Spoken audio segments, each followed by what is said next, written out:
Hi guys, good morning. Ayan, so malamig na araw ngayon, ano? Yun na lang guys, pagdating natin dito sa Canada, no, maganda yung weather. So, ayan, ngayon ay medyo hindi maganda kasi nag-i-snow.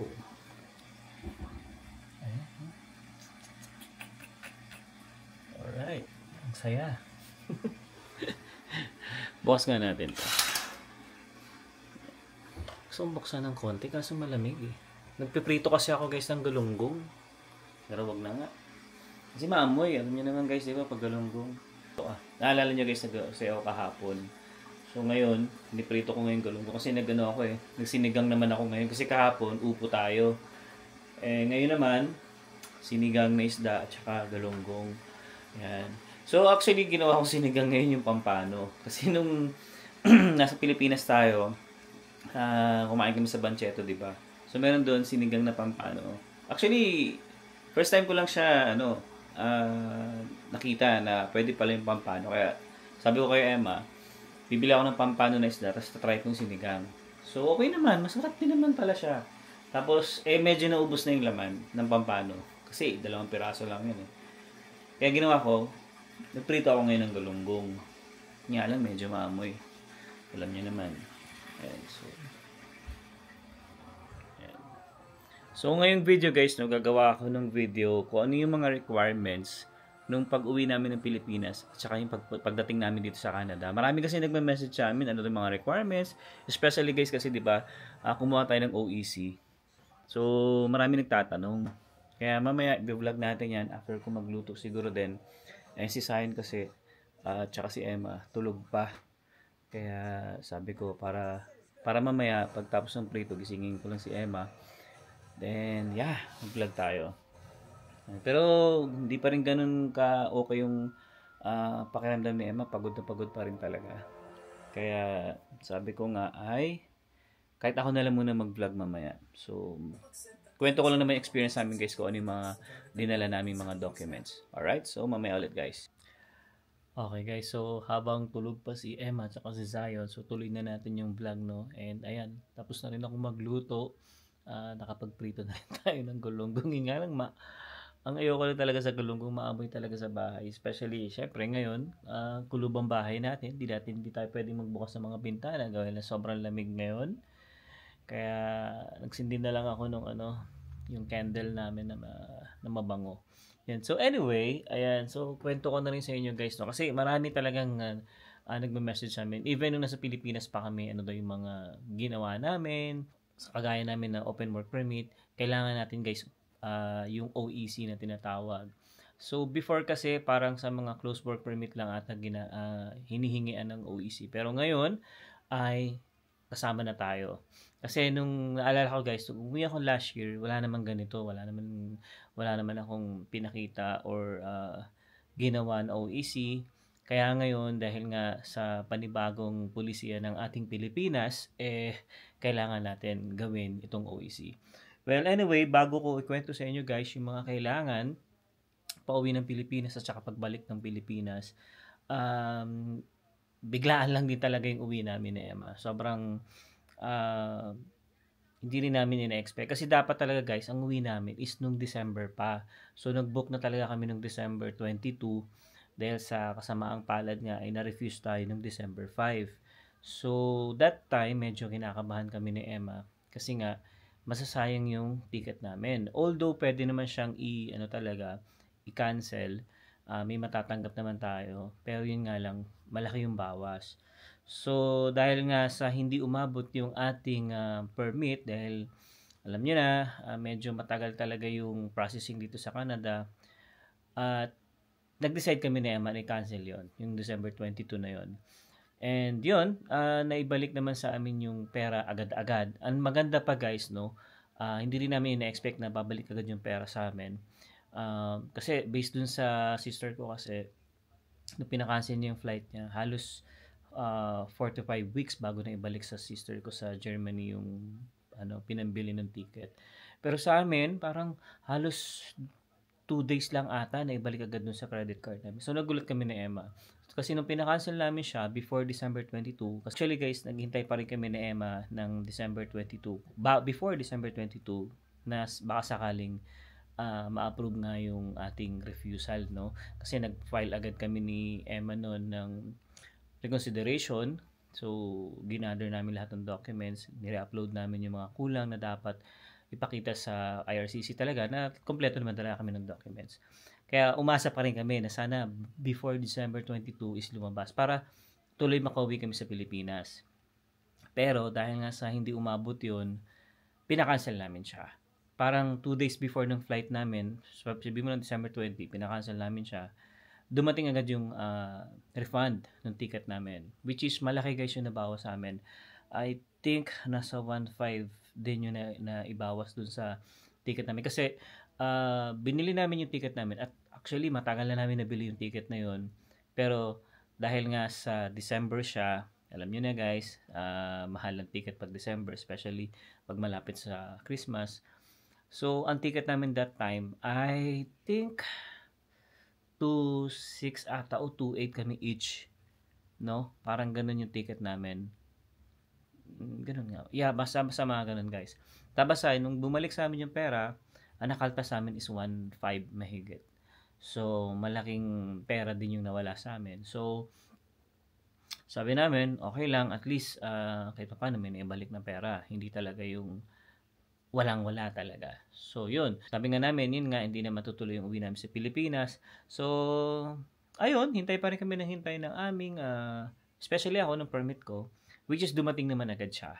So, December, to be exact, December 4, dumating yung permit ko, yung work permit ko, na approved na. So, which is tuwang-tuwa kami ni Emma.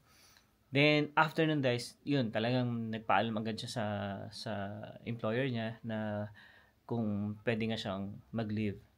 So, at least 2 weeks, which is pinayagan naman. Ayan. So, yun. So, yun yung story namin. Then, agad-agad kami napabili ng ticket, which is napamura pa kami. So, totoo lang.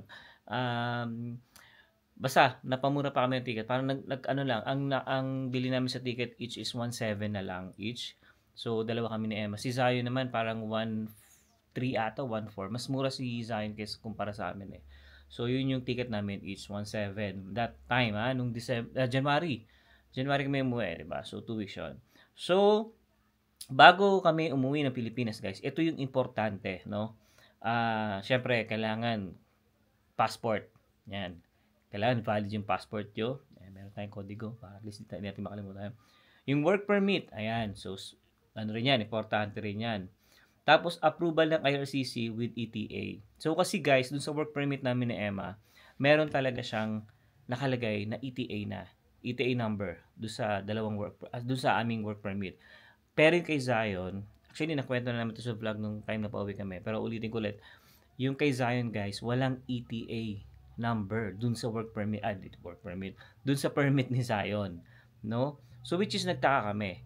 So, hindi pwedeng walang ETA si Zion. Kaya ginawa namin, before kami umuwi ng Pilipinas, kinunan agad namin si Zion ng ETA. Buti nga napansin agad ni Emma yun doon sa permit niya, sa permit ni Zion na walang ETA. So, yun, nagbayad lang kami ng $7.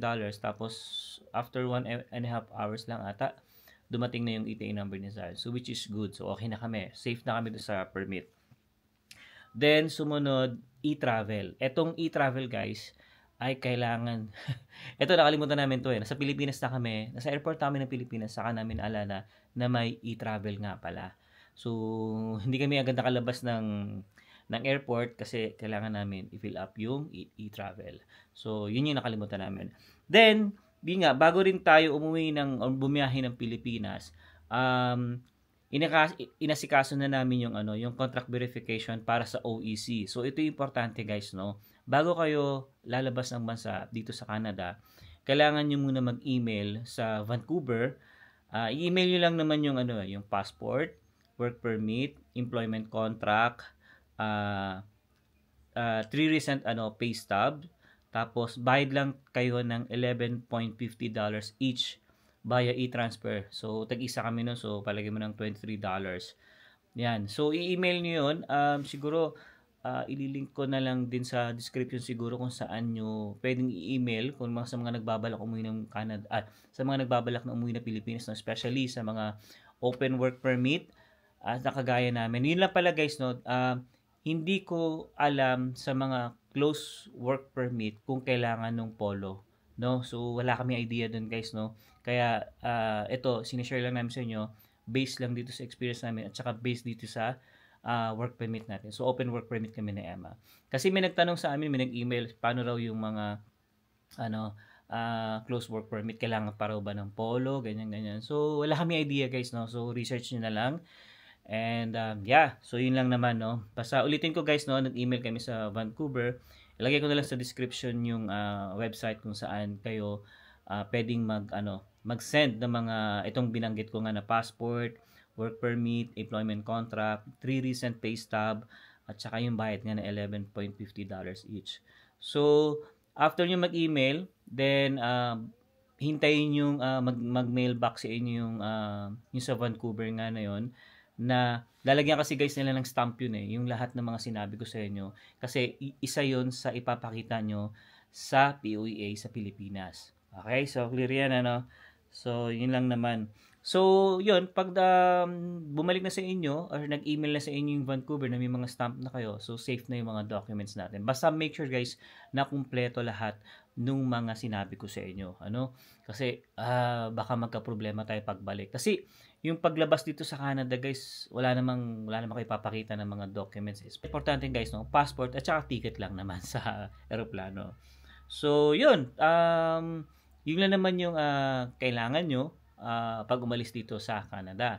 Kasi wala naman ako naisip na i-check dito sa Hong Kong sa amin yung mga permit namin. Walang ganun Sa pagkakalala ko, wala namang hiningi sa amin na mga work permit paglabas dito sa Canada. So yun lang naman, passport tsaka ticket lang naman. Ito yung sabi ko sa inyo kanina, nakalimutan namin yung e-travel. Kasi paglabas namin sa airport, doon sa pagkuha namin ng bagahe doon sa Pilipinas na, is hinanap nga yung e-travel namin. So meron naman doon bago lumabas ng airport, meron doon scanner, scan nyo lang, yun nga lang, pifill up lang kayo. Kaya nga mas maganda, dito pa lang sa Canada, gawin nyo na lahat yun. Kasi nawala sa isip namin talaga yung e-travel. Kaya nung pagdating namin doon, siguro mga 10 minutes pa kami nag-fill up sa e-travel nga. Pero cellphone lang naman. I-scan nyo lang naman yung barcode. Then, papakita nyo lang naman doon sa officer na okay na may e-travel na kayo. So, good to go na yun. So, yun. Yun lang naman yung ginawa namin. Then, pagdating namin sa Pilipinas, kinabukasan, inayos na namin agad yung OEC namin. So, yung OEC guys ay dito namin sa Pampanga ginawa kasi merong POEA dito sa SM Pampanga, which is sa Bulacan nga kasi kami. So mas pinili na lang namin yung SM Pampanga kumpara dito sa POEA dito sa saan nga ba, Ortigas. Kasi inisip namin talaga traffic, alam niyo na yun, especially yung yung parking din, kasi sa POEA dito sa Ortigas is parang wala masyado kasi nakapunta ako dyan once lang parang sinama lang ako ng dad ko. Tapos yun, kaya naisip namin dahil nga rin sa tulong ng kaibigan namin na galing din Toronto na same situation din namin, open work permit din, doon na sila pumunta sa sa SM Pampanga kasi sa Zambales naman kasi sila nakatira. So yun, ang pagdating namin doon sa SM Pampanga nga na POEA, ang unang-unang hiningi talaga sa amin is yung work permit.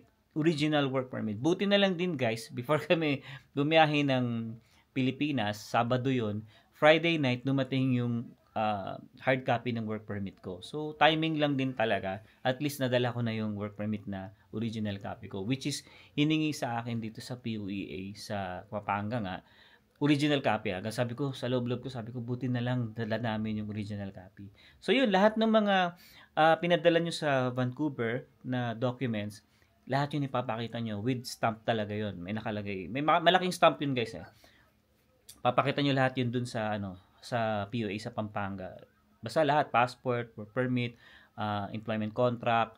Tapos meron pa nga dun guys na isang documents na ipapapirma nyo sa employer nyo, which is yung pag namatay kayo, parang sasagutin ng employer dito sa Canada.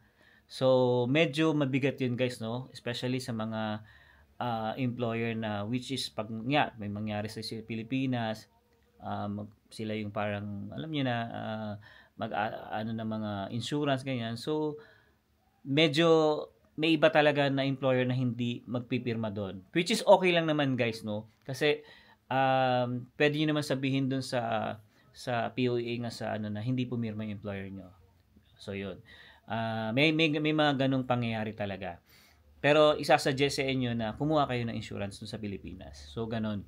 Ayun guys, after hingin sa inyo ng mga documents dito sa POA nga sa Pampanga o kahit sa ang POA man kayo, meron tayong babayaran na 1,416 bawat isa.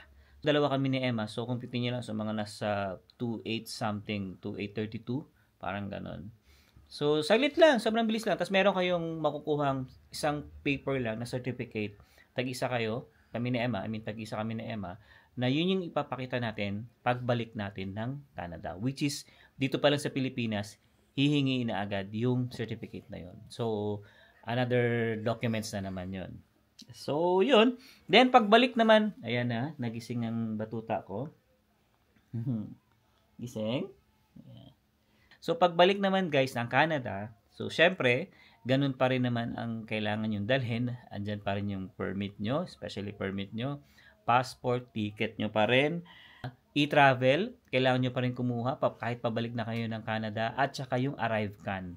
So, importante rin yung arrive can para pagdating nyo dito sa Canada, i-scan nyo na lang doon sa kiosk yung ano nyo, yung arrive can nyo. Tsaka once in-scan nyo yung passport kasi dito sa Canada, nandun na agad yung mga information na tinype nyo doon sa arrive can.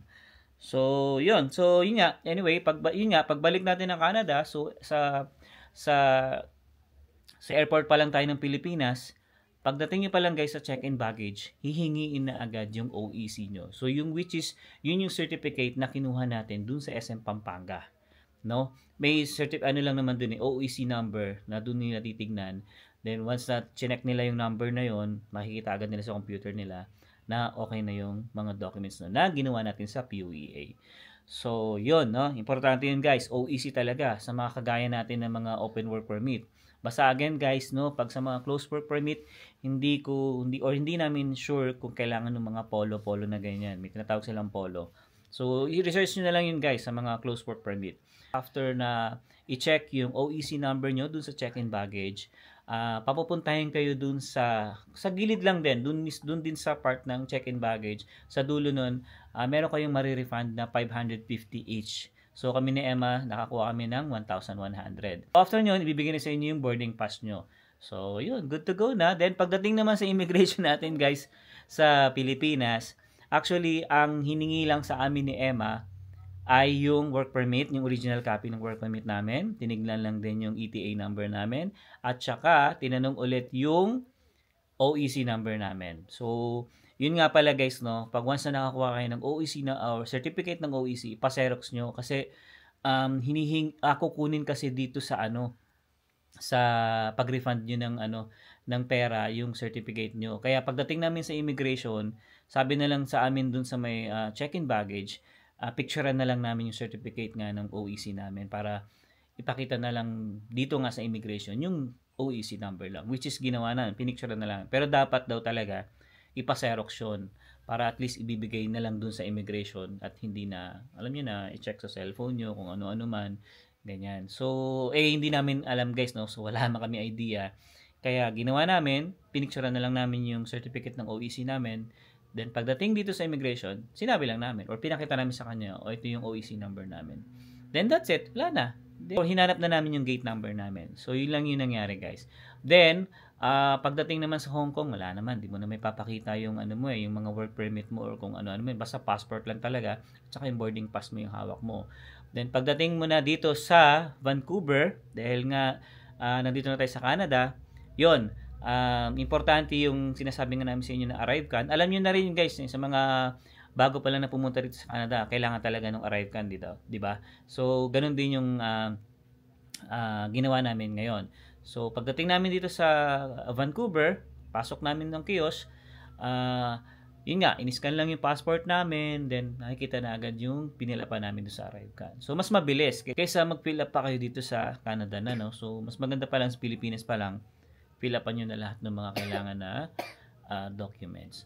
So, yun, pagtapos namin doon sa kiosk nga, in-scan lang yung passport namin, yung fingerprint namin, then, pumasok na ulit kami doon sa isang officer, which is, tinignan niya lang naman yung work permit namin. So, parang tinanong lang kami kung anong hawak naming permit. So, sabi namin work permit. Si Sayo naman kasi guys, hindi na chinek yung kanyang permit eh. Sa amin dalawa lang ni Emma ang talagang sinilip na work permit. So, yun lang. Ganun lang ka-easy yung travel namin sa Pilipinas to Canada, then Canada to Pilipinas. So, wala naman kami guys naging hassle sa pag-travel, no? Basta importante guys, kumpleto lahat ng mga documents nyo, no? Especially yung employment contract at saka yung stamp dito na magagaling sa Vancouver. So, research nyo yan guys, no? Basta lagay namin sa description kung saang website kayo papasa ng mga passport, work permit, employment contract, 3 recent pay stub, at saka yung bayad nyo ng $11.50. So, yun lang guys. Ganun lang ka-easy yung pag-gather ng documents. Actually, hindi naman siya ganun ka-hassle talaga. Kasi kumbaga, parang sa mga unang magta-travel pa uwi ng Pilipinas, parang sasabihin mo, ba't ganun? Ang dami pang kailangan. Ang ma-hassle ka lang talaga guys, pagdating mo na ng Pilipinas dito sa PUEA. So, yun yung medyo matagal talaga. Kasi, mas matagal pa yung pinila namin sa PUEA kumpara dun sa tinawag na kami. Sobrang saglit lang. Basta kompleto lang yung documents nyo, wala na kayong magiging problema. Yun lang naman yung mai-share namin sa inyo kasi ang dami nagme-message talaga sa amin, especially nasa Pilipinas pa lang kami, ano daw yung mga ginawa namin para makakuha nga nitong OEC nga na to. So yun lang naman guys yung video natin, sana nakatulong tong video na to. If sa tingin nyo nakatulong tong video na to guys, please give me a thumbs up, and syempre don't forget to hit the notification bell na rin para mas updated pa kayo ng mga latest video namin. So hanggang dito na lang, see you on the next one. Peace!